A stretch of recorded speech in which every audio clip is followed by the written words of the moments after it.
Momentos inolvidables, esos que quedan grabados en el alma para siempre.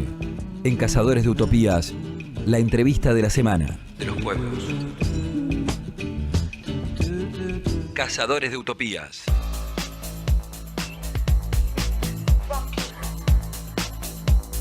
Diez de la mañana, 17 minutos en el país. Estamos en comunicación telefónica y es un placer para nosotros saludarla con la psicoanalista Nora Merlín. Te saludamos Micaela, César y Juan Pablo en la mañana de Radio UNER desde Paraná. ¿Cómo estás, Nora? Hola, ¿cómo les va? ¿Cómo están? ¿Todo bien por ahí? Todo bueno, todo bien es una forma de decir, ¿no? Pero para empezar a hablar. Básicamente queríamos escucharte porque vamos a tener poco tiempo. En relación a tu nuevo libro, La colonización de la subjetividad y la vinculación que tiene todo esto con el pasado reciente electoral que se dio en la Argentina. Claro. Bueno, digamos, ¿por dónde querés que empecemos? ¿A analizar las elecciones o hablar, como ustedes quieran? Podemos decir que en las últimas elecciones, porque es parte de la pregunta, ¿no? Se observa un avance del proyecto de la derecha, ¿no? Es decir, pero en realidad en toda la región hay un avance de la derecha, o un avance global de la derecha, pero las estrategias del neoliberalismo son realmente muy efectivas, y en parte en mi libro tiene que ver con eso, ¿no? Con la colonización de la subjetividad, en el sentido de que hay sectores opuestos que votan lo mismo. Entonces hay algo ahí que hay que discernir, hay que analizar, ¿no? Sobre todo cuando se da el voto a la derecha de los sectores populares, un fenómeno que no se dio tanto en la provincia de Buenos Aires, pero sí quizá en otras provincias como la nuestra. Sí, acá fue realmente la campaña de marketing y de colonización de la subjetividad fue excelente. Podemos afirmar que se trató de un triunfo del marketing más que y de un fracaso de la política, ¿no? Ahora, digamos, respecto a mi libro, en pocas palabras, esto que yo llamo colonización de la subjetividad es una suerte de hipnosis colectiva, ¿no? Donde digamos, cuyos fundamentos son la autoayuda, las técnicas de venta, el marketing, y apunta a un sistema de disciplinamiento y control social.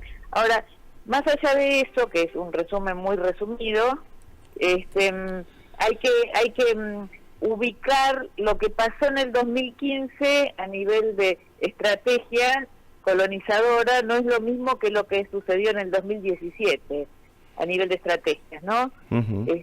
Es decir, siempre funcionó el elemento afectivo en la instalación y en la sugestión o el condicionamiento del voto, pero se manifiestan diferencias en el 2015 y el 2017. Por ejemplo, Cambiemos, sin ninguna duda, se expandió como partido nacional, ¿no? Eso se revalidó la marca Cambiemos con el poder de los votos en el 2017. Es así. Ahora, las estrategias fueron bien distintas, porque, por ejemplo, en el 2015 se ganó con mentiras, rompiendo el pacto electoral, se ganó con posverdad, con la, digamos, con algunas palabras como cambiemos, éxito, modernización, etcétera. Pero en el 2017, acentuó sobre todo que esa ruptura del contrato electoral, es decir, del pacto electoral, ¿no? Y inclusive el presidente dijo, si yo decía todo lo que iba a hacer, no me votaban, no me internaban. Él mismo afirmó esto.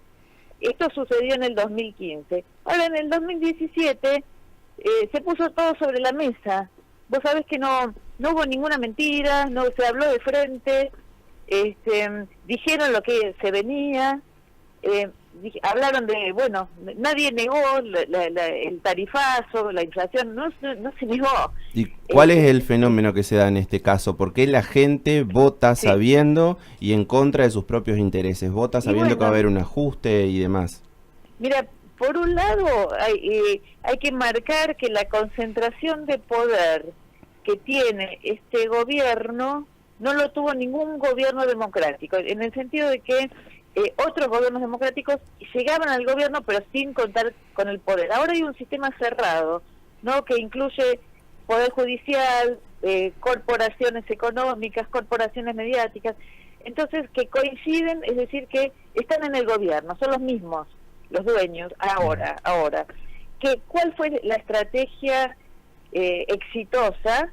En el del 2017, como te decía, ya no fue necesaria la mentira, porque triunfó como en ningún lugar del mundo la instalación del odio.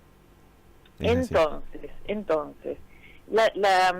el mecanismo fue el siguiente: la instalación del odio hacia el adversario político, que digamos dirigentes sociales, el kirchnerismo, sindicalistas. Entonces, la instalación del odio asociado a la corrupción.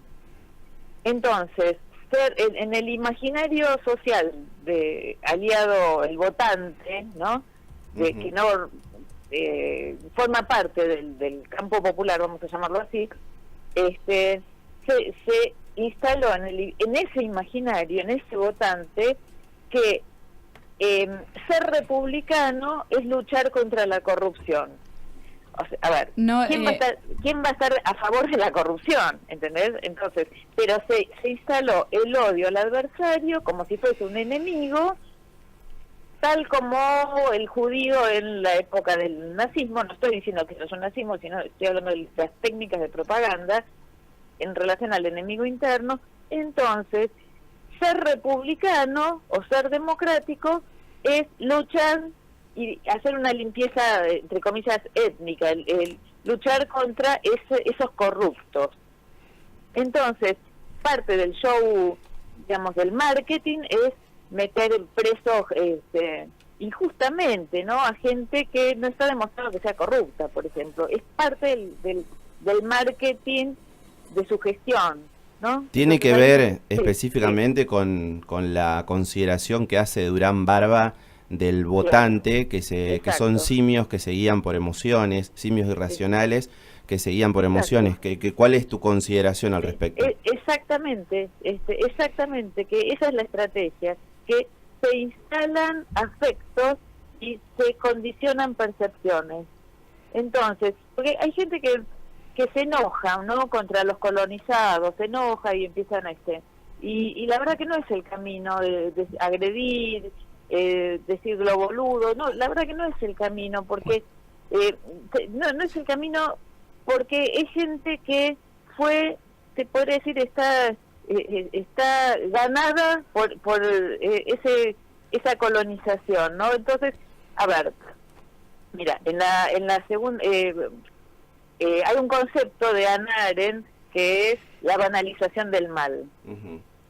Entonces, cuando ella fue a hacerle una entrevista a Eichmann en la Segunda Guerra, que era uno de los mayores homicidas, ¿no?, de judíos, y qué sé yo, se encontró en la Segunda Guerra, se encontró con un tipo normal, se encontró con hasta te diría, lo que uno dice, un buen tipo, un tipo de familia, ni siquiera era antisemita.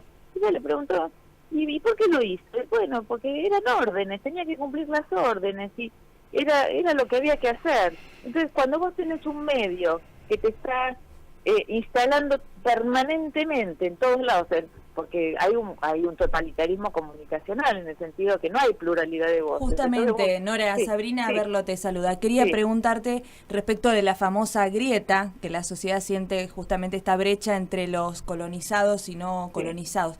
¿Se puede sentir que desde la subjetividad, desde estas emociones, que los medios de comunicación ayudan a generar? Yo totalmente de acuerdo, esa grieta es un espanto, porque esa grieta que se naturaliza no tiene nada que ver con el conflicto político. Esa grieta es una grieta de odio.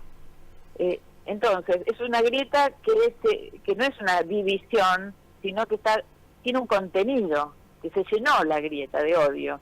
Entonces, y hay todo apunta a la erradicación de la política, porque esa grieta buenos contra malos, es un conflicto moral, instalado, inventado, y no es un conflicto verdaderamente político. Sí, Nora, Porque, Micaela Romero Carranza te saluda. Que esto que te comentaba Sabrina recién con respecto a los medios de comunicación, sí, y con lo que vos hablabas anteriormente de colonización de subjetividad, sí. los medios de comunicación en este momento parecerían ser que están publicitando una competencia entre empresas y no hablando del pueblo y de los representantes.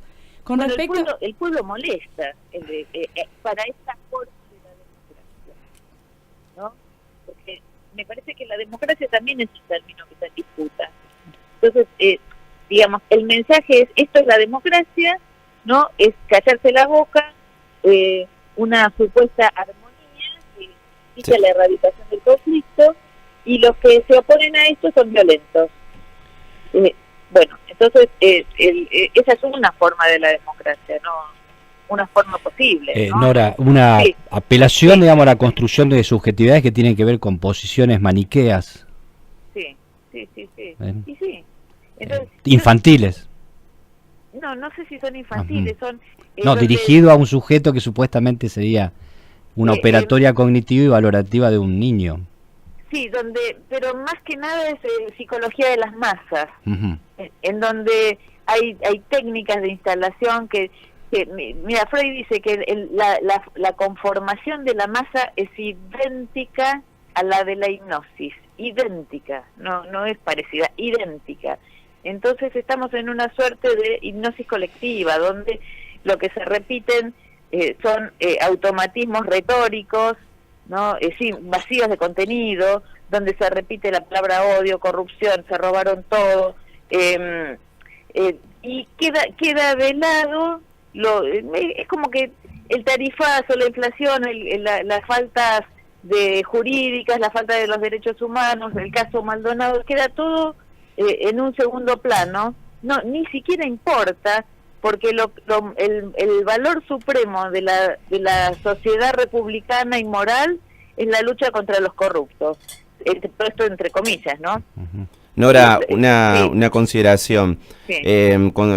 Durán Barba es uno de los grandes ganadores de esta elección, ganó en todas las últimas. Sí, El otro sí. día en una entrevista televisiva hablaba de que en Estados Unidos ya lo que es campaña electoral ya forma parte de una carrera universitaria. Considera de que hay que crear permanentemente en la política y dejar de hacer campaña en virtud de lo que eran las campañas anteriores. ¿Cómo ves en ese escenario todo lo que se viene, los proyectos populares y los Yo creo dirigentes que que encarnan los proyectos populares en el país?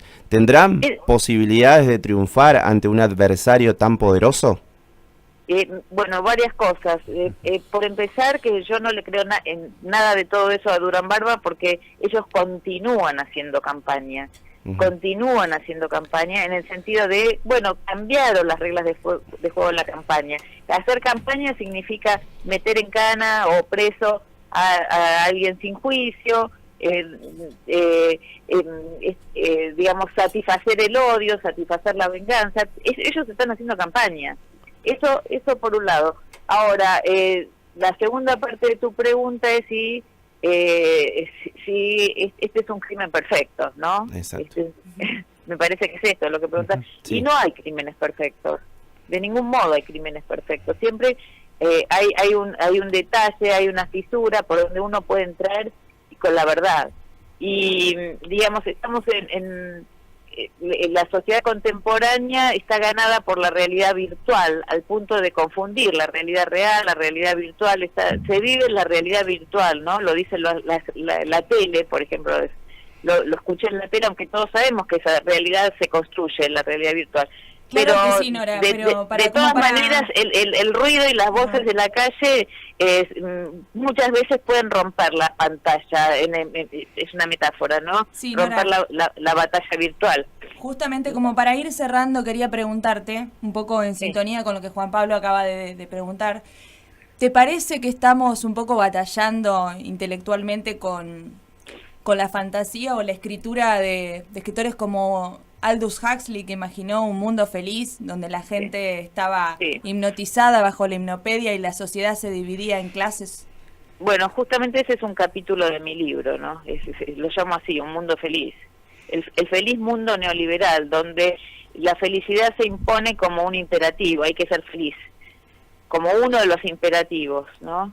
Todos tenemos que ser felices y viene la revolución de la alegría y hay hasta expertos en felicidad, entonces, y es una sociedad con una felicidad medicalizada, donde hay niños etiquetados, jóvenes deprimidos, pero bueno, con el imperativo de ser feliz, ¿no? Como uno de los imperativos. En relación con el libro, ya está en librerías, disponible para su venta. Está en librerías y la verdad que lo que me comentan es que se agota todos los días, lo que digamos, anda muy bien el libro. Seguramente vas a venir a presentarlo aquí a la ciudad de Paraná, en breve. Bueno. Estamos en eso. Bueno, con gusto. Bueno, así será entonces. Nora, muchísimas gracias por compartir la mañana, nos pasamos unos minutos, espero nos puedas disculpar y seguramente en otra ocasión vamos a estar charlando con vos nuevamente. Bueno, con mucho gusto, gracias por el llamado. Estuvimos en contacto en la mañana de Cazadores de Utopías con Nora Merlín. Ella es psicoanalista y es la autora del libro Colonización de la Subjetividad.